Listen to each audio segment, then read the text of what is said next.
Paulo mostrou bem a questão da mediunidade, né? Como que é a mediunidade na adultos e em crianças. E eu quero falar para vocês aqui a questão da obsessão. Né? A obsessão dessas crianças, como que acontece, se acontece, como que acontece. O mais importante é o que fazer, como agir. Acho que como Paulo disse na introdução dele, eu não sei se vou conseguir tirar dúvidas ou aumentar as dúvidas.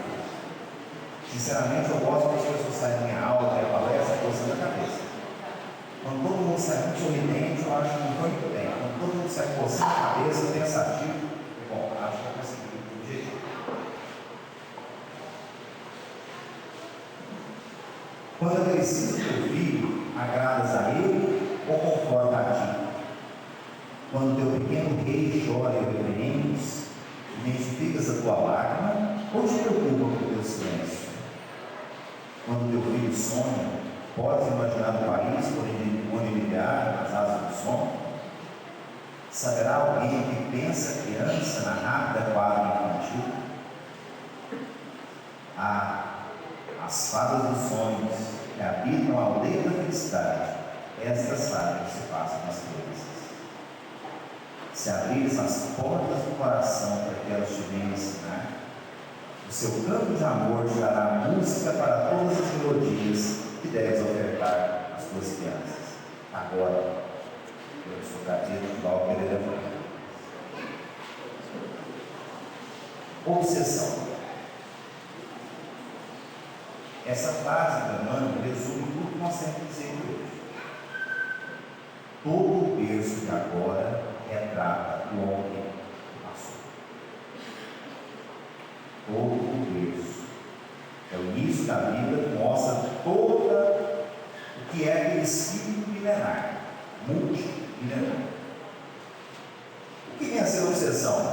Kardec já nos explica, né? A obsessão é a ação persistente que o espírito mau exerce sobre o indivíduo. Apresenta características muito diversas, desde uma simples influência moral, sem sinais exteriores, até a perturbação completa do organismo e das faculdades mentais. Ou seja, o que vem a ser obsessão?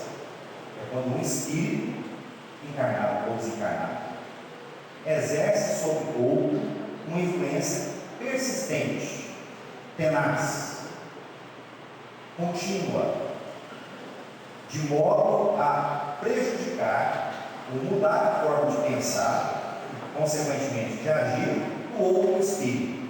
Isso é obsessão.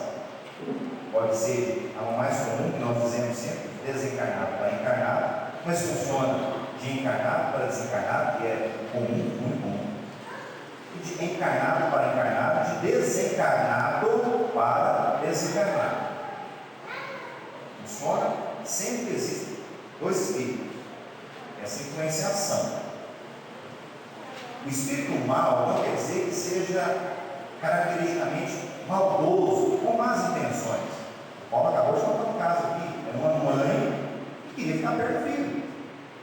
Existia maldade nisso? Não. Mas é um espírito mal no sentido de evolução espiritual. Se fosse um espírito evoluído, não ia estaria chorando, estaria sorrindo. Entendeu? Então, isso é a obsessão. Influenciado por espíritos ruins, inferiores, nós o somos diariamente. Por quê? Porque é o nosso nível evolutivo. A gente acaba sintonizando com eles. De uma forma muito fácil. Esperamos que seja uma influenciação passageira. É mais ou menos igual o desenho do Mato Grosso, né? Lembra? Diabinho e o anjinho de um lado, do outro. Nós estamos influenciando o tempo todo. A gente decide com quem a gente quer andar. Como na passagem, né, do Evangelho, quando Jesus pergunta, né, quem ele era, e Pedro responde, né, tu és o Filho de Deus. E Jesus diz o quê? Pedro, né, bem-aventurado tu és, porque não foi você que disse, sim, o Espírito Santo, mostrando que Pedro naquele momento ele estava influenciado Santo. Imediatamente Jesus faz o quê? Na mesma passagem. É necessário que agora o Filho do Homem vá padecer tudo aquilo que ele tem que sofrer. Na mesma hora, Pedro faz o quê? Não, Senhor, não vá, eu não permitirei. Eis Deus faz o quê? Afasta-te, Satanás. Mostrando que Pedro, em questão de minutos, ele foi bem influenciado. E por um momento de medo, quando ele pensou que Jesus vai ser morto, sentenciado, torturado, não, nós não permitiremos. Pelo medo, ele se deixou influenciar por um outro espírito. São influenciações passageiras, às quais todos nós estamos sujeitos. Certo? Bom, por isso que a gente chama de obsessão tem que ser alguma coisa persistente. E aí eu lembro a vocês o seguinte, falando da obsessão mais característica, desencarnado para encarnado, desencarnado não tem conta da saneada para pagar. Desencarnado não paga céu, não paga colégio, não paga condomínio, aluguel, prestação. Eles têm 24 horas por dia para manter a ação sobre a gente. Certo?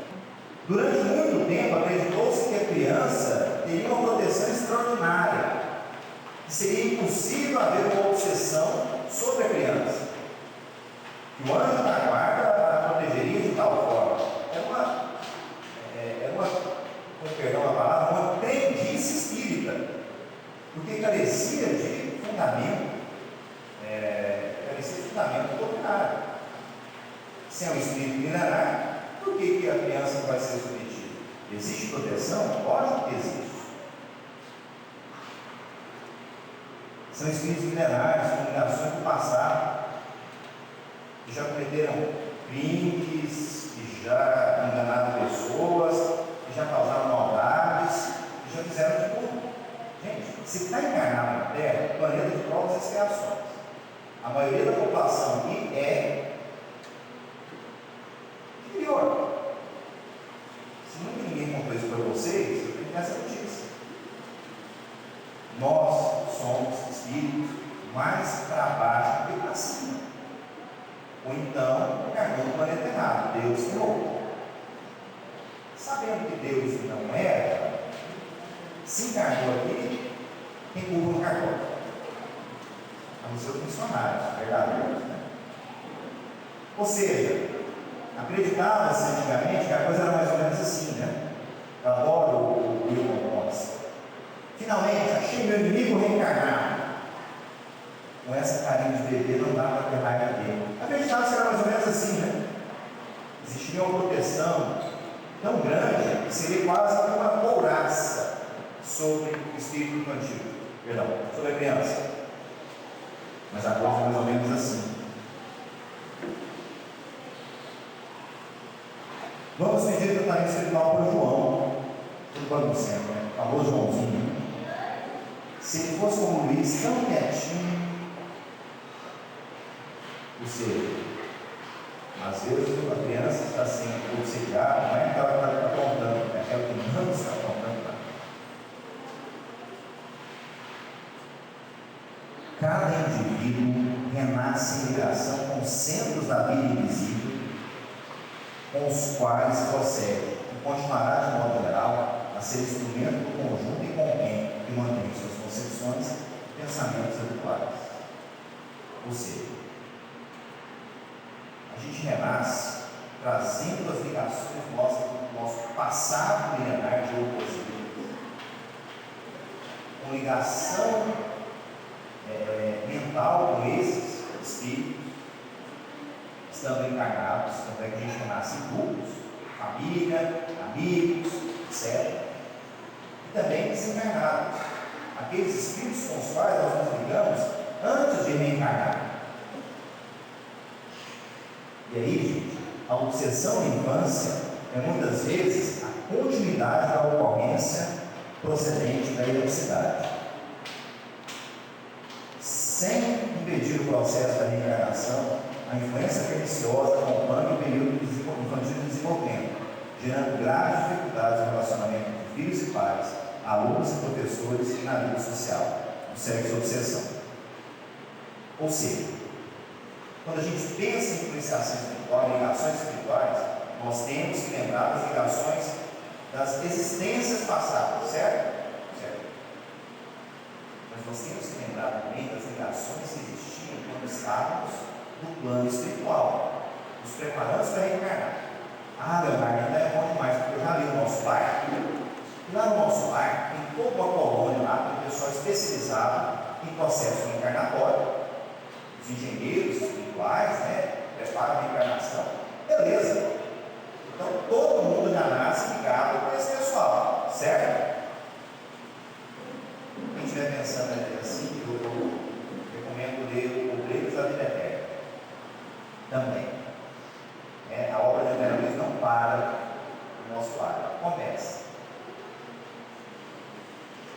A maioria das reencarnações na Terra não passam por aquele processo que a gente vê no nosso lar. A grande maioria das reencarnações na Terra acontece de forma com o sol da terra. O espírito está lá no umbral, em situação difícil, por intercessão de alguém, ou por mérito que ele tenha no passado, muito antes, alguém vem, alguém é grato, mas assim, alguém vem, caga no espírito e já prepara a reencarnação. E aí, aquela equipe espiritual da qual eu fazia parte no plano espiritual vai ficar procurando ele, concorda comigo? Se alguém da sua família, do seu grupo de amigos, do seu grupo de trabalho desaparece, vocês vão fazer o quê? Ah, o Zé sumiu. Ah, legal. Pois é, vamos continuar trabalhando? Vocês vão dizer isso? Não. Lembrando bem, as chamadas falanges do plano espiritual são organizadas, são extremamente organizadas. Eles vão procurar aquele ente, aquela pessoa que fazia parte do grupo, ou talvez estivesse, de certa forma, escravizada por eles. Eles vão procurar. Até encontrar. Certo? Mesmo se a gente pensa naquela situação do nosso lar, antes de estar ali, naquele hospital de tratamento, uma grande parte deles passou um período de sofrimento ou de criminalidade. Lembrava? E a turma está procurando. E é mais fácil encontrar aqui do que no nosso lar. No nosso lar eles não podem entrar. Eles podem. Eu gosto muito de uma forma que o Raul Teixeira tem de chamar isso, né? Ele conta a história que no atendimento de iluminação, o espírito contando, o obsessor, o perseguidor. Nossa, mas como é que foi que você encontrou, né? Era um espírito masculino, mas agora estava reencarnado com a mulher. Ah, ele está diferente, muito diferente, mas o cheiro dele, isso não muda. Ele chama, o espírito obsessor, né, chama essa emanação nossa, essa aura típica, característica nossa, de cheiro. E onde pegamos? Uma espécie de cheiro único. Então eles estão procurando ver aquele neném, não é ele. E aí? Encontraram. E agora? Vocês estão achando que só porque é criança, aquela ligação de perispírito com a perispírito não vai ser realizada?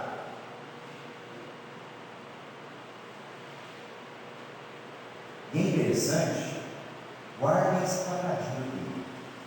Vale dizer que os distúrbios mentais, as doenças mentais, têm a mesma origem. As ligações do passado, ou qualquer doença, ou qualquer problema. Tudo tem, quase tudo tem raiz no nosso passado espiritual. Certo? E como é que faz? Poxa vida, já enquanto a criança não é assim tão protegida, não existe essa couraça sobre a criança, e agora? Está todo mundo ficando assustado aqui. Eu não tenho umas carinhas assustadas. Calma. porque entra em questão o ambiente familiar. Por isso, o título da aula, para mim, depois eu acabei mudando, né, para seguir o programa, eu chamaria de obsessão infantil de obsessão familiar. Obsessão familiar. O que realmente protege a criança é isso aqui, ó, o ambiente familiar. Vinculados os espíritos do grupamento familiar pelas necessidades de evolução e reajustamento sensível, é aqui que acorda o relacionado. O problema da obsessão, você acompanha o paciente, estão fortemente ligados ao fator predisponente. Caso não haja sido responsáveis pelo sucesso do passado, agora convocados à cooperação e ajustamento das contas. Não é o momento virando. Se aquele espírito reencarnou naquele grupo familiar, quer dizer que existe uma ligação muito grande entre eles. Existe uma certa sintonia, claro, senão não poderia existir um reencarne, e que geralmente participa de alguns vícios semelhantes, deficiências semelhantes àquele espírito que reencarnou. E aí, às vezes, na hora que o obsessor chega, ele tem uma sinfonia de cheiros para ele. Esse que eu conheço. Ah, fulana! Esse aqui? Meu Deus, é Beltrano! Está todo mundo junto, que beleza! Vamos fazer a festa. Encontramos todo mundo junto. Entenderam a dificuldade?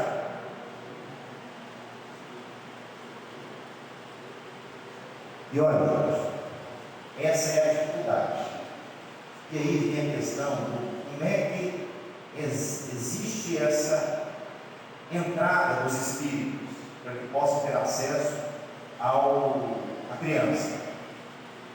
Eu chamo de instabilidade no lar. Lembrando que o lar não é apenas uma casa.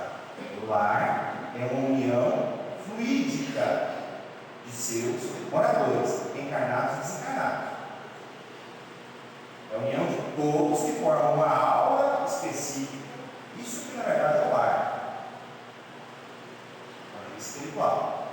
Se existe uma instabilidade no ambiente espiritual do lar, e aí, gente, nós vamos lembrar que problema financeiro. Todo mundo passa por algum problema financeiro em alguma época da vida, ou a maior parte da vida, em algumas situações. Dificuldade de moradia, dificuldade de educação, você não consegue dar uma educação formal de qualidade para os filhos. Isso vai deixando a gente angustiado, porque a gente quer que o filho tenha uma vida melhor do que a gente teve. E às vezes, na situação financeira, a gente não consegue. Isso nos leva à revolta. Não se engane. Se você se revoltou com a vida, você está se revoltando com Deus. Ou então, Deus fez alguma coisa errada. Partindo do princípio que Deus não erra, você está revoltando com Deus.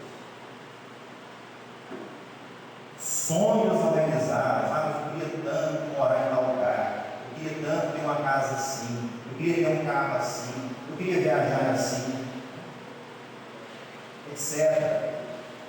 Isso muitas vezes leva a condutas viciosas, porque você não consegue ter aquela viagem para a praia do Manga, seu vizinho vai. E aí, né, fomenta um sentimento tão humano, né, tão nosso, inveja. Isso vai gerando instabilidade no lar. Comportamentos inadequados, leituras, filmes, novelas, diálogos menos felizes, fofoca, gente. Espírito não faz fofoca, né? Mas comentários elucidativos sobre as outras pessoas e sobre os outros encarnados, não é assim? Pois é. A gente tem que ficar com fofoca. E a gente vai fofocando, a criança aprende a fofocar. Vai fofocando. São diálogos menos felizes. Isso vai gerando instabilidade no lar. Gente, leituras, filmes. Eu me lembro, tinha um grande amigo do meu pai, a gente frequentava a casa dele, e tinha um filho único, e o filho dele tinha uma idade da Silvana. E era uma pessoa extremamente culta, ele, o pai do meu pai. Na casa dele, o menino era da idade da Silvana, ele tem uns 8, então a Silvana, quando eu tinha 8, a Silvana tinha 25. Então eles viviam em torno dos 11, 12 anos de idade. O menino de 12 anos de idade tinha assinatura da Playboy.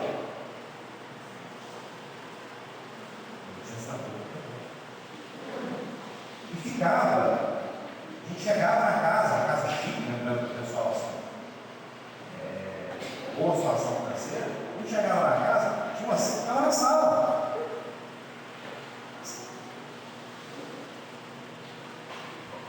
E a gente tem que ter cuidado se a gente estiver assistindo novela perto dos filhos.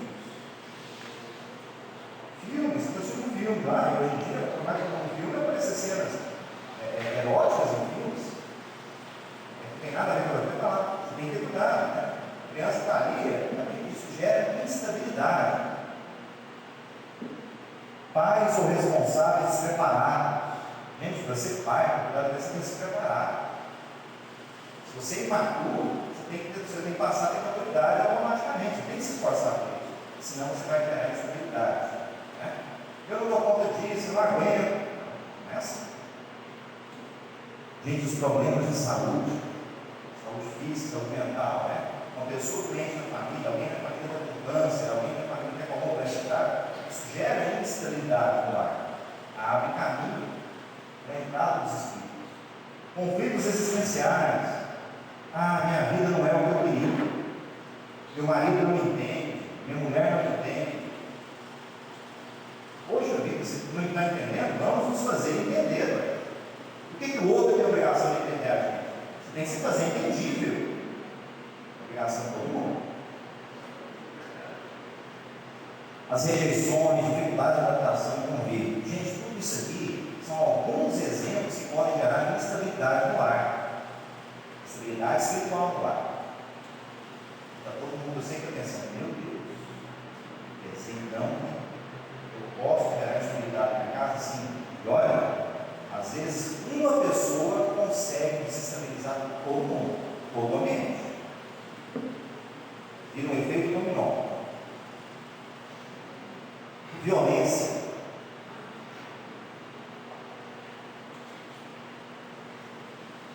Aqui não é nem instabilidade, isso eu coloquei diferente. Violência, né? As violências físicas e, é claro, a violência mental, né? Quando a gente fala em violência, normalmente a gente pensa que o marido que espanta a mulher, que espanta os filhos. Existe outro tipo de violência, que é a violência psicológica, né? Uma pessoa destrói emocionalmente a outra, né? Acaba com o que a outra pessoa é. Isso também é violência. E aí, as nossas irmãs, os homens são craques da violência física, mas as mulheres são craques da violência psicológica. Né? É algo mais comum no sexo feminino, né? Mas, infelizmente, isso também não é propriedade das mulheres, não. Os vícios, né? Vício mesmo. Bebida, cigarro, drogas, etc. Isso não causa uma instabilidade, não. Isso causa um terremoto no lar. E aí, porta aberta e escancarada. Né? Lembrando que a obsessão da família pode ocorrer sobre um dos membros ou sobre todos os membros. Lembra? São espíritos afins que reencarnam juntos. Às vezes, quando o obsessor encontra um, ele encontrou a gangue inteirinha. Uma vez só.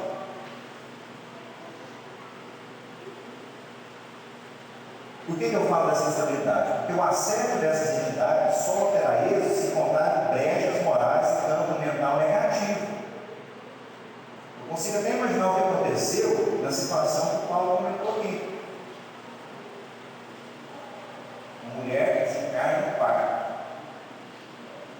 Nossa, vocês conseguem imaginar como é que ficou o ambiente mental daquele lar? Imagine a cabeça do pai. Meu Deus, tem um filho recém-nascido, não tem a mãe dele. Eu perdi a minha esposa, minha companheira, e já perdi a mãe dele. O que eu vou fazer? Desespero. Entra em desespero. Quando a gente entra em desespero, gente, desespero já fala, desesperança, é não acreditar que o futuro pode ser melhor, ou seja, é não acreditar na providência divina. De uma forma inconsciente, desespero é negar Deus.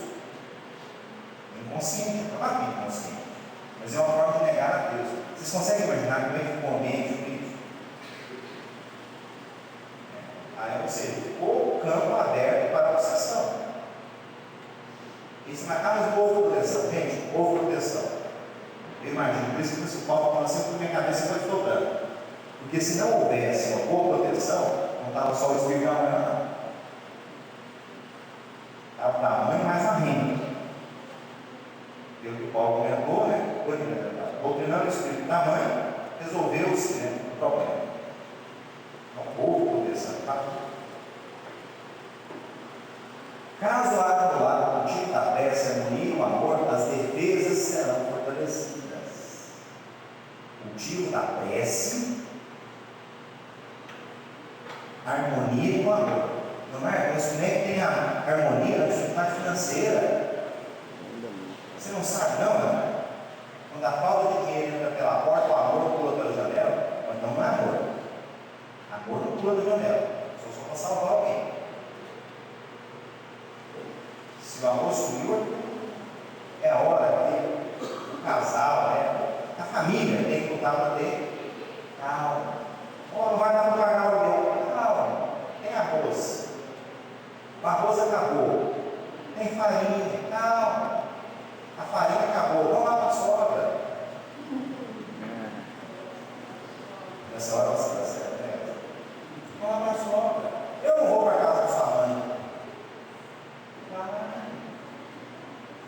Mas ela me odeia.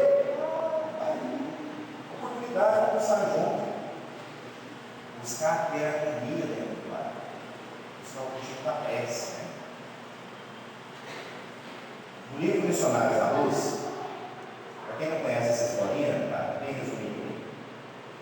A André Luiz vai para o Alexandre e eles vão assistir uma reunião mediúnica. E um dos trabalhadores mediúnicos era um rapaz que tinha graves comprometimentos na área sexual. Na hora que ele sai do centro, as entidades grudam nele. E ele vai andando, as entidades estão lá, grudadas. O André Luiz ficou desmado aqui, vão conversando, dando uma resumida um pouco. Aí vão chegando na casa dele. Na hora que eles vão chegar na casa dele, as entidades ficam de fora, não é nada. André, pai, como assim? Ah, lá no centro, eu entendi por que as entidades ficaram de fora, mas na casa dele, não é ele que é o viciado, o viciado sexual, como ele assim? Olha, naturalmente, você já sabe que a prece traça fronteiras vibratórias. O lar não é somente moradia de corpos, mas acima de tudo, residência das almas. O santuário doméstico encontra criaturas amantes da oração dos sentimentos elevados, converte-se em campo sublime das mais belas explorações espirituais. Nosso amigo não se equilibrou ainda nas bases legítimas da vida, depois de extremas situações e levianas experiências. No entanto, olha, não precisa ser todo mundo, uma pessoa mais diferente. Sua companheira, mulher jovem e cristã, garante a casa tranquila com sua presença, pela abundante e permanente missão de forças purificadoras e luminosas de que o seu Espírito se nutre. Entenderam? Prece, bons pensamentos, lutar contra essa instabilidade, lutar pela estabilidade do lar. É assim que nós vamos ajudar na proteção das nossas crianças.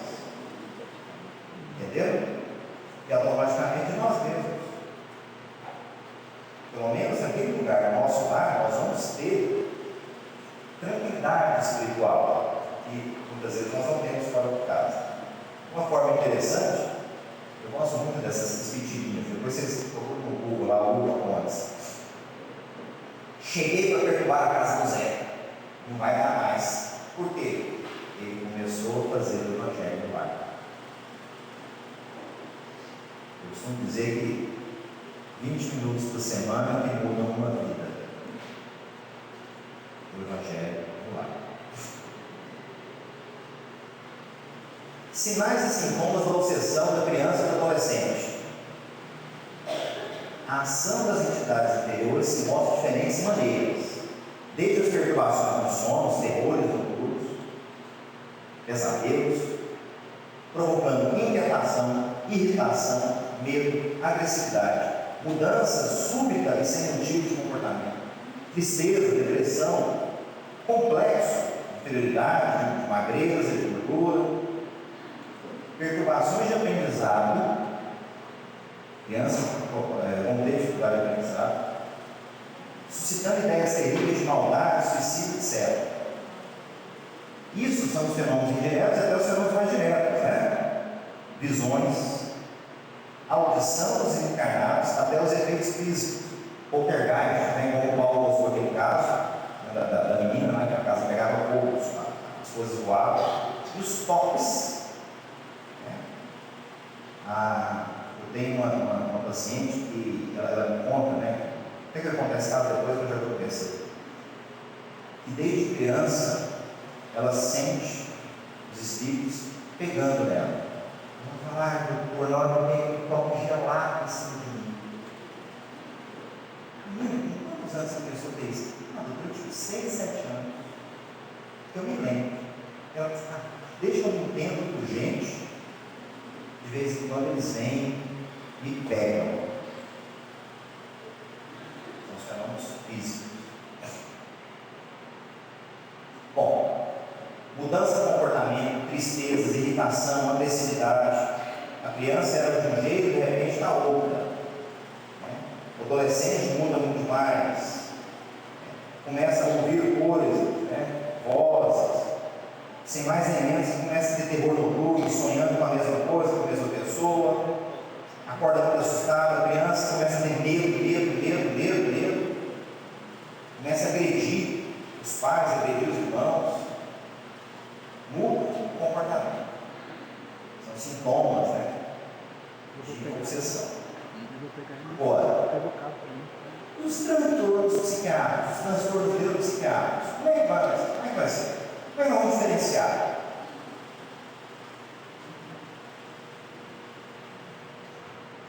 Depressão, gente, na criança, ao contrário do adulto, um adulto com depressão vai ficar apático, sem energia, muito quieto. A criança tende a ficar agitada, agressiva, irritadiça. A criança muitas vezes fica hiperativa, pulando o tempo todo.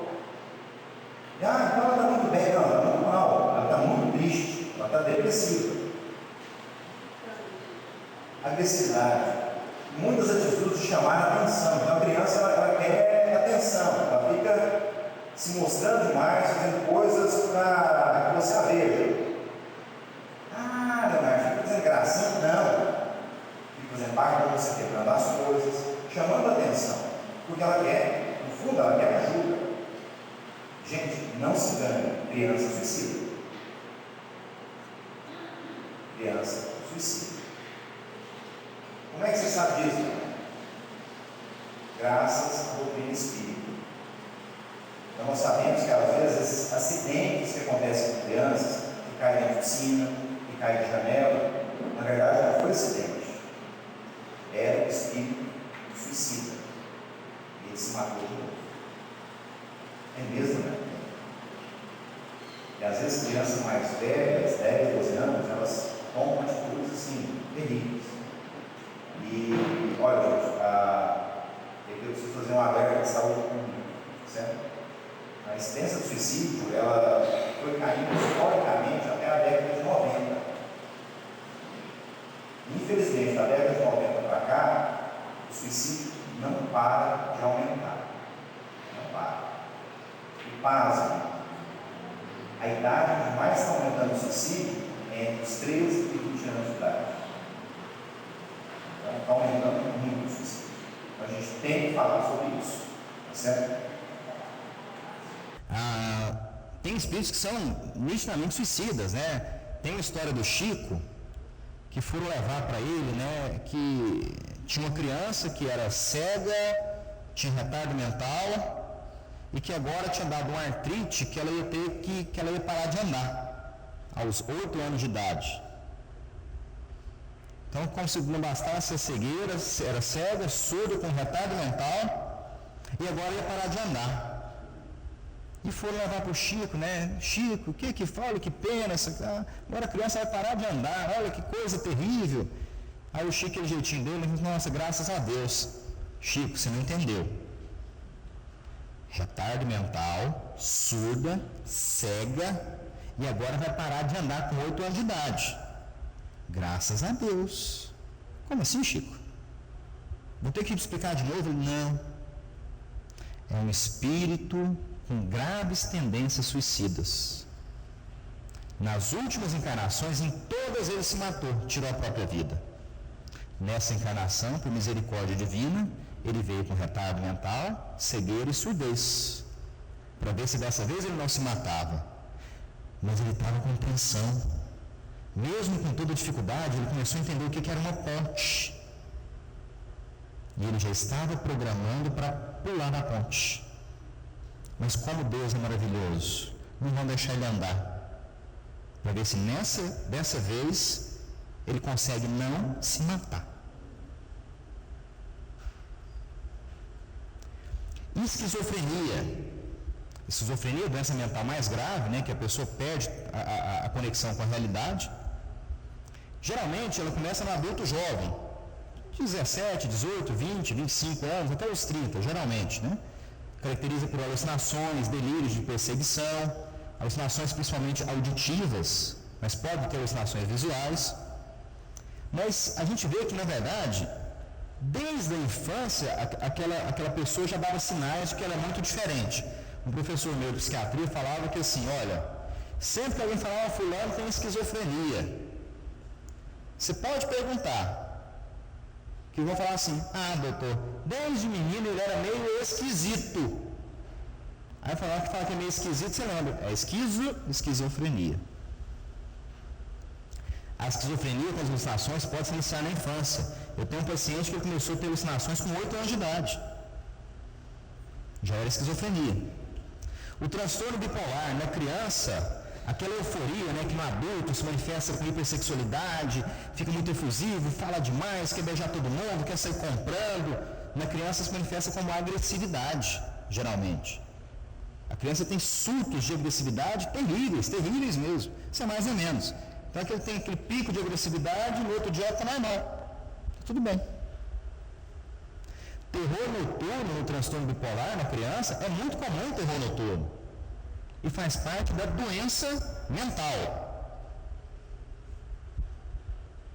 Os comportamentos inadequados, como é a doença que caracteriza por mudanças, às vezes hoje a criança chega, ela está triste, então ela fica quieta, quietinha no canto, num lugar que é uma festa de infantil, a criança chega lá, ao invés de brincar com os amiguinhos, ela fica quieta, quietinha no canto, isoladinha.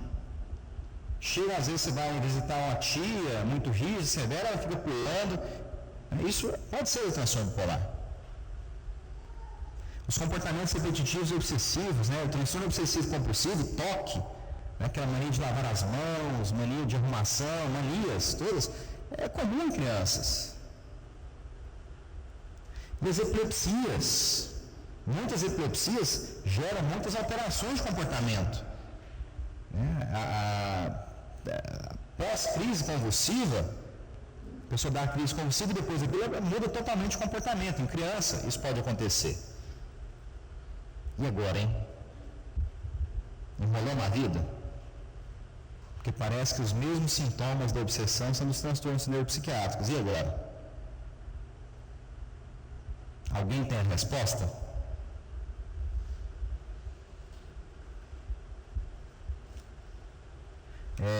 Vou confundir mais vocês. Eu vim foi para confundir mesmo. Elizabeth d'Esperance foi uma médium fantástica do século XIX, e ela tinha visões desde criança, que ela chamava de sombras, eram as sombras dela. Muitas vezes eu perguntava a mim mesmo com inquietação o que queria significar tudo aquilo, e por que outras pessoas não viam as minhas sombras. Depois, porém, de haver sido punida por inventar o que eu contava, a respeito delas, tornei-me prudente a esse respeito e não mais falei a pessoa alguma. Eu não gostava de ser ridicularizada. Olha aqui, gente, era preguiçosa. Ela definindo. Eu sabia bem, as lições me fatigavam e não compreendia as palavras. Não podia pela manhã recordar das lições estudadas na véspera. Ela esquecia. Nunca me era possível resolver corretamente os meus problemas de aritmética e essas faltas me prendiam na escola. A gramática, a geografia, a história se embaraçavam tanto na minha cabeça que eu apenas podia distinguir umas das outras. Declaram que a minha escrita era impossível de ler-se e quanto à costura, o ponto capital aos olhos de minha mãe, eu não podia pegar uma agulha sem atirar-me logo ao país dos sonhos. Entenderam por que ela esquecia tudo? Ela ficava muito mais do lado de lá do que do lado de cá. E tem uma história muito interessante que de onde só voltava para ouvir uma forte repreensão. Ou seja, ela ficava no mundo da lua o tempo todo. A Isabel Desperrance, ela achava que os espíritos estavam vivos. Ela tinha dificuldade de saber quem que era vivo e quem não era, né? E aí a gente vê assim, algumas diferenças, né? Enquanto o Chico Xavier escreve uma redação, né, que ganha que é elogiado, o Chico, ela não, ela sofria na escola por causa da mediunidade. O pai dela era capitão de navio lá na Inglaterra, e aí uma vez ela estava dando muito problema, né, ele resolve levar ela numa viagem.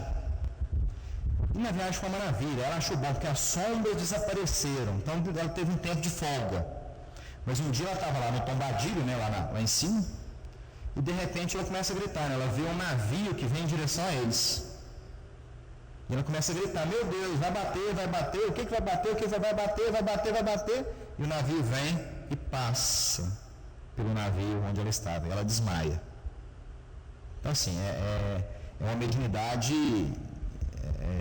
de difícil, né, ou seja, uma mediunidade de compromisso, né? Ou seja, né, e não era nem processo obsessivo, era mais porque era uma mediunidade totalmente descontrolada, né, na infância.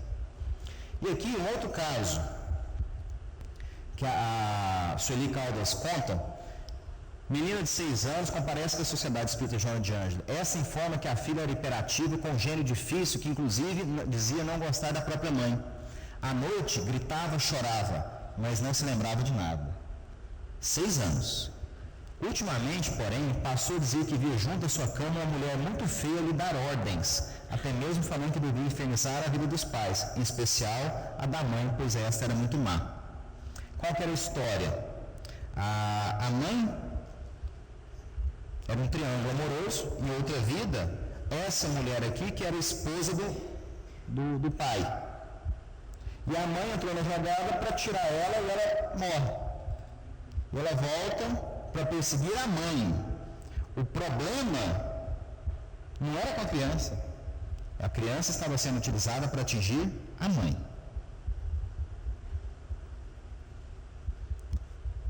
Como é que diferencia? Transtornos mentais geralmente têm muito antecedente na família, certo? Esquizofrenia, geralmente tem mais pessoas na família que tem esquizofrenia, tem casos de transtorno bipolar, é uma família que tem muitos casos de depressão, de transtorno de ansiedade. Quadros prodrômicos são sinais que precedem a eclosão do transtorno. Então, assim, a criança ela não passa a ter depressão de uma hora para outra. Você vai vendo que ela tem traços depressivos desde pequena, né? Existem alguns indícios, até que aquela doença eclode de verdade. A obsessão, as mudanças são muito intensas. A criança é uma, depois ela vira outra criança. As alucinações das doenças mentais, elas não são muito bem estruturadas, ou seja, elas são meio bagunçadas. As vozes são repetitivas, né? Vão te pegar, nós vamos te pegar, nós vamos te pegar. Na obsessão, não. Nós vamos te pegar porque você me matou e eu vou te matar. Entenderam a diferença? Ah, você escapou de mim, mas agora eu te pego. Nas alucinações mesmo, a coisa meio tem um tom monótono. E quando na alucinação visual, geralmente a pessoa vê vultos. Tem uma pessoa. Como é que é essa pessoa? É um homem. Como é que é esse homem? É um homem. Uma visão espiritual diferente. É um homem. Como é que é um homem? Ele tem bigode, olhos claros, deve ter 1,70 m de altura, usa um terno assim assado. Entenderam a diferença? Na obsessão, geralmente você tem uma visão mais detalhada. Na doença mental, geralmente não. Alterações alimentares e de sono. E aí uma vez eu perguntei para um professor meu, Dr. Delfino Machado. Vocês conhecem o Dr. Delfino? Já ouviram falar? Então, o Dr. Delfino, internado, né? E aí eu chego no professor Delfino, empolgado, né? Meu tio falava que o bicho mais parecido com gente é aluno. Então, meu tio era professor. E eu cheguei todo empolgado, doutor Delfino, professor, vem cá. Cara, um grande psiquiatra, estudioso, né? Um grande médium, um trabalhador espírita. Pronto, esse cara agora vai resolver minha vida. Professor, como é que faz para diferenciar quando o problema é mental e quando é espiritual? Quem conhece o doutor Delfino sabe, a gente estava andando, ele parou, ele tem mania de andar de cabeça baixa, né? Pensando, ele parou, empurrou os óculos, olhou para mim e falou: uai, não sei. Gente, meu mundo caiu na hora. Se ele não sabe, quem sabe?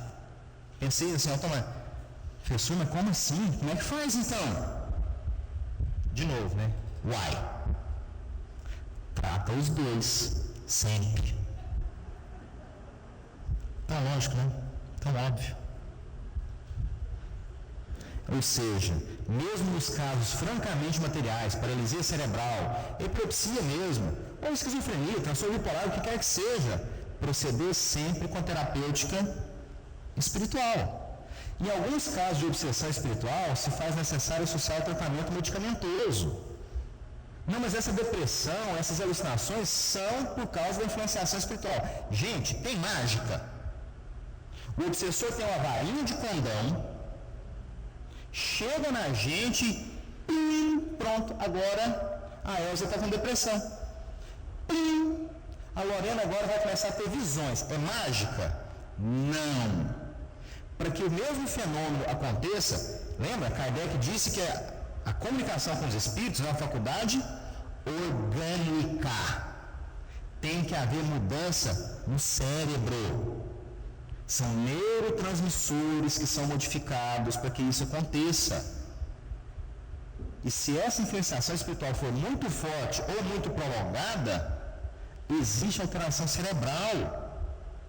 E que a medicação pode dar uma espécie de moratória. Vocês entenderam? Não, Leonardo, o problema é só espiritual. Vamos só para o centro? Não, vamos tomar remédio. Uai, o centro não vai dar conta, não? Eu não estou falando que não vai dar conta. Mas por que tem que ser um ou outro? Não pode unir, não? Será que não é melhor, não? O sofrimento não vai ser menor, não?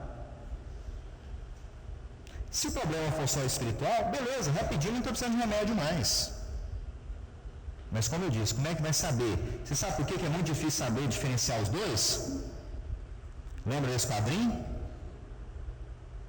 Da mesma origem dos problemas de obsessão das perseguições espirituais, nascem também os transtornos mentais. A origem é a mesma. É muito difícil de diferenciar. E como é que nós vamos tratar? Só um pouquinho, gente. Eu tenho uns 15 minutos. 5? Então deixa para lá. Eu queria mostrar para vocês um videozinho de uma doença que é física, neurológica, síndrome de Tourette. Depois vocês olham no YouTube, síndrome de Tourette, que é uma doença física. mas parece que a pessoa está endemoniada. Estou usando o termo que a avó do paciente usou para tratar dele, é o vídeo que eu trouxe. Ela fala, não, não tem doença nenhuma não, ele está um demônio, ele está com um demônio. Então eu queria mostrar isso para vocês, mas deixa. Depois vocês procuram no YouTube. Tourette, Tourette. Como é que trata a criança e adolescente, gente? Olhar para alguém que passa uma dificuldade transitória em decorrência dos próprios problemas, certo? Que é uma criança que está ali, mas é um espírito imortal. Entenderam? É uma criança com um espírito imortal, em condições equivalentes à sua idade cronológica nessa vida, que está aguardando amparo, auxílio, orientação e entendimento. Você não vai chegar para uma criança, para um adolescente, e falar, olha, o seu inimigo da outra vida está aqui, ó, grudado no seu cangote. Na verdade, você não vai falar isso para ninguém. É para a criança, então, olha, tem um titio muito maldoso que está querendo matar você, tá bom? Não, gente. Não precisa nem tocar nesse assunto com a criança. Se o adulto já fica com medo, você fala assim, olha, tem um espírito que fica do lado da sua cama toda vez que você está dormindo. Conta isso para a criança para você ver. Ah, que ela vai dormir mesmo. Os modos como a criança vai ser abordada são variados e depende do caso em si. É bom lembrar que tudo precisa ser proporcional para a capacidade de entendimento. Para a criança, para o adolescente, né? Lembrar que os adolescentes, eles são muito impressionáveis. Nós já fomos adolescentes, a gente impressiona com tudo. E lembrar que o adolescente, ele sempre tem razão, não é assim? Então a gente tem que conversar na linguagem deles. Como é que você vai fazer? Terapêutico na casa espírita. Atendimento, né? Passe, a água fluida, né? A fluidoterapia, o tratamento energético. A desobsessão. Orientação aos pais, evangelização, caridade, o livro, a escola espírita, que na verdade é um centro de indução espiritual. Gente, quem vos fala aqui é um coordenador de tratamento de grupo de desobsessão. Eu sei que muita gente vai me criticar por isso, e me criticam, mas, na minha opinião, desobsessão é para tratar desencarnado. Encarnado, o que trata não é a desobsessão. Você sabe por que eu penso assim? Porque teve um cara que já falou isso. Um outro cara, que eu gosto muito dele, já disse isso, um tal de JC, meu íntimo. Então eu chamei ele de JC, nós somos íntimos, então, porque foi Jesus que nos disse que quando o espírito imundo sai de alguém, vai para o deserto. E quando ele volta e vê a casa arrumada, o que é a casa arrumada? Mesmo pensamento, mesma conduta, mesma forma de agir, mesma forma de pensar, mesmos vícios, fazendo tudo do mesmo jeito.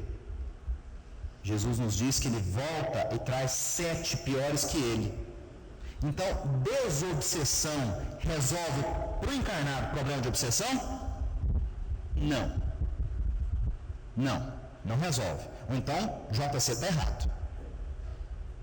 Então, por isso que eu não acredito nisso. Você sabe o que eu acredito que resolve o problema de obsessão? Isso aqui. Evangelização, infantil ou adulta. O que resolve, gente, é evangelho. É mudança de vida.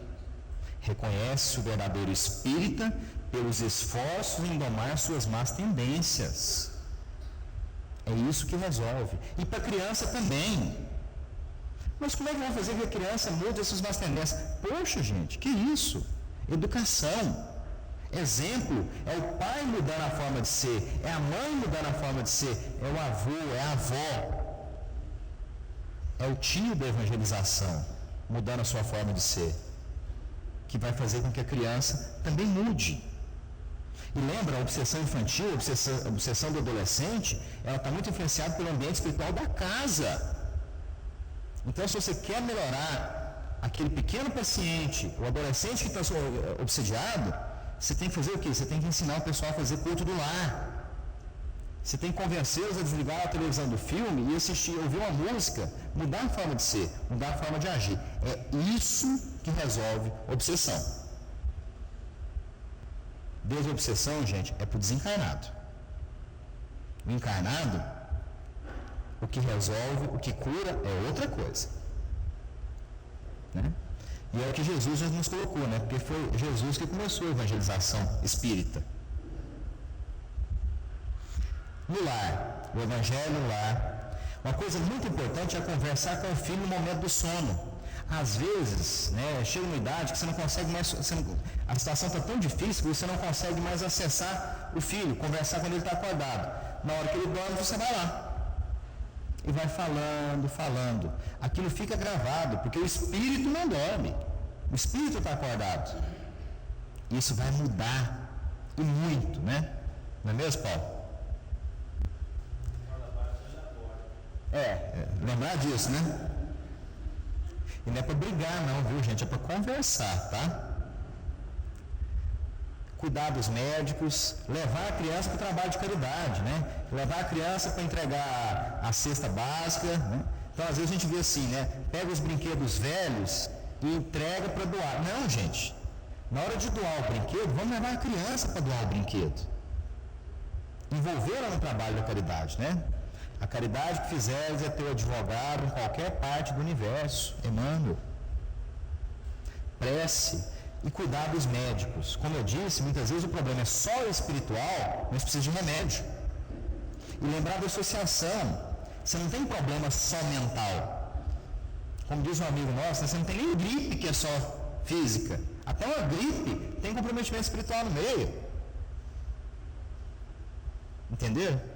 Sempre, gente, as coisas estão juntas. Evangelho no lar. E lembrar, né, que tem essa gravura da Idade Média, né? Por que Jesus bate na porta, né? Já prestaram atenção, né? Não tem fechadura do lado de fora. Jesus não invade a casa de ninguém. Nós temos que abrir a porta para ele.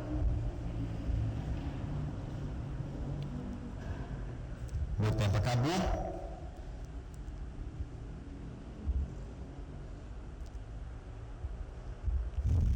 Lembrar, gente, que por mais difícil que seja a situação da obsessão, da doença mental, do que quer que seja, a misericórdia divina é infinita.